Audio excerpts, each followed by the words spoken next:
Selah. It's a word that we often see written in Psalms, and it's easy to pass it by.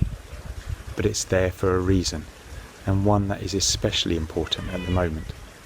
It means to pause in God's presence, and gives the reader of the psalm the opportunity to take a moment before heading into the next passage or section to reflect on what they've just sung or said.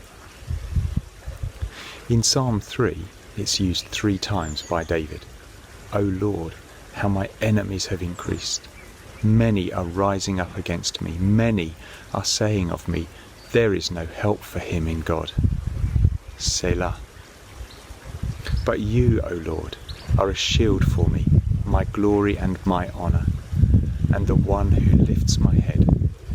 With my voice I was crying to the Lord, and he answered me from his holy mountain. Selah. I lay down and slept. I awakened, for the Lord sustains me. I will not be intimidated or afraid of the 10,000 who have set themselves against me all around. Arise, O Lord, save me, O my God, for you have struck all my enemies on the cheek. You have shattered the teeth of the wicked. Salvation belongs to the Lord. May your blessing be upon your people. Selah. Each time, David's attitude shifts in the next stanza, almost as if that brief pause in God's presence has helped him to see things from a different perspective. In the first section, he speaks of how his enemies are increasing and trying to say that God isn't going to help him. He pauses. He then goes on to remind himself of who God is, of what he's done, and of how God has answered him in previous times. He pauses.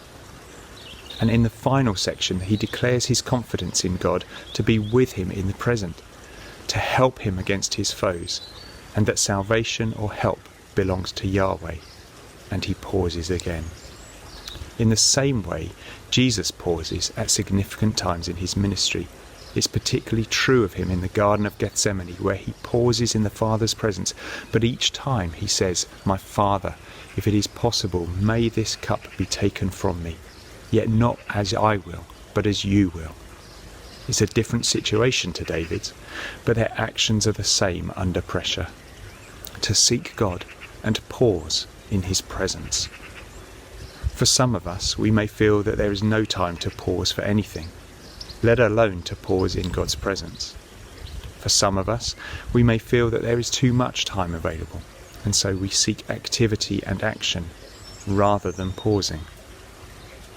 What we can learn from Jesus, from David, and from others in the Bible was that whatever was happening to them or around them, their practice was to pause in God's presence, to talk to Him about what they were experiencing, to get a heavenly perspective on their situation, and to declare the truth of who God is, what He is like, what He has done, and what He will do, according to His character, His personality, and His promise.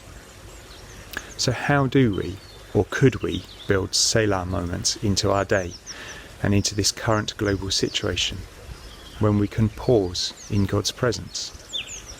You might set a reminder on your phone for a couple of times a day. You might take a little while longer before a meal to pause and give thanks.